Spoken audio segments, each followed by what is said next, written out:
বৈশাখী অমাবস্যা উপলক্ষে শৃঙ্গার হচ্ছে। ১৬শ শতাব্দীতে যখন বাংলার ঘরে ঘরে মা কালীর পুজো প্রচলিত হয়নি, তখন নবদ্বীপের মহাসাধক কৃষ্ণানন্দ আগমবাগীশ স্বপ্নাদেশ পান ভোরবেলা তিনি যে প্রথম নারী মূর্তি দর্শন করবেন সেটি হবে মা কালীর সাকার রূপ। পরের দিন কৃষ্ণানন্দ ভোরবেলায় গঙ্গা স্নান করতে গিয়ে দেখেন এক দরিদ্র বধূ গাছের গুঁড়ির ওপর ঘুঁটে দিচ্ছেন। মেয়েটি কৃষ্ণবর্ণা, তার আলুলায়িত কেশ, এবং এই রকম অবস্থায় পরপুরুষ কৃষ্ণানন্দকে দেখে লজ্জায় জিভ কাটলেন সেই বধূ। এই দৃশ্যটি মানসপটে এঁকে গঙ্গা মাটি দিয়ে মূর্তি করতে বসলেন কৃষ্ণানন্দ। এই মূর্তি পরবর্তীকালে বাংলার ঘরে ঘরে দক্ষিণা কালী রূপে জনপ্রিয় হয়ে উঠল। যে ভালো করেছো কালী, আমার আর ভালোতে কাজ নাই, এবারে ভালোয় ভালোয় বিদায় দে মা, আমি আলোয় আলোয় চলে যাই। যে ভালো করেছো কালী, আমার আর ভালোতে কাজ নাই, কাজ নাই। যে ভালো করেছো কালী,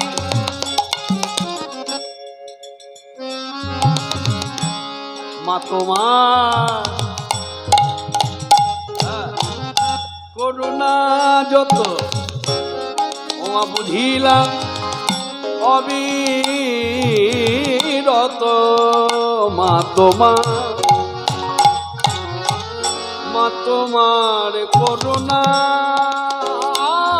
যত ওমা বুঝিলাম অবিরত। ওমা জানিলাম ঠাকুরের শ্রীমুখের উক্তি। আচ্ছাটা লক্ষ্য করো, এ মুখ নয় শ্রীমুখ। ওমা জানিলাম মা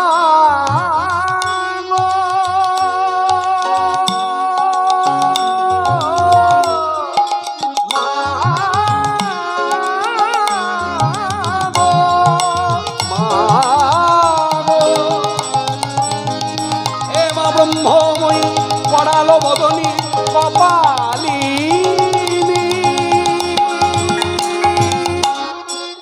জানিলাম শত শত, দেখলাম এই কপালে ছাড়া পথে নাই, এই কপালে ছাড়া পথে নাই।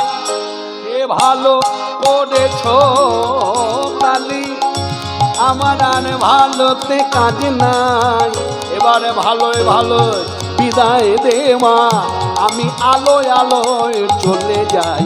যে ভালো করেছো কালী, এই মা এই দিয়েছ এই জঠরের স্থান, নানা করো না আমার অপমান মা দিয়েছ।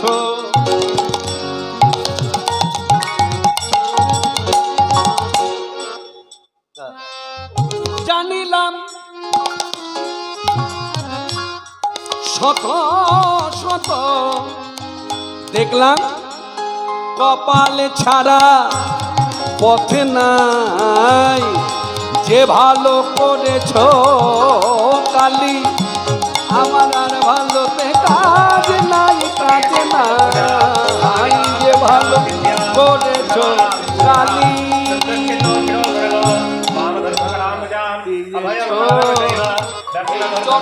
স্থান অপমান মা দিয়েছ। এই জঠরে স্থান নানা করোনা অপমান মা, কিসে ভাবে পরীক্ষা সদা আমি ভাবি তাই। কিসে ভাবে দিয়েছ, এই যখন স্থান নানা করোনা অপমান ওমা সে হবে পরীক্ষা সদাই আমি ভাবি তাই। তোমাকে সে ভাবি মোর পরীক্ষা সদাই আমি ভাবি তাই যে ভালো করেছো কালী আমার আর ভালোতে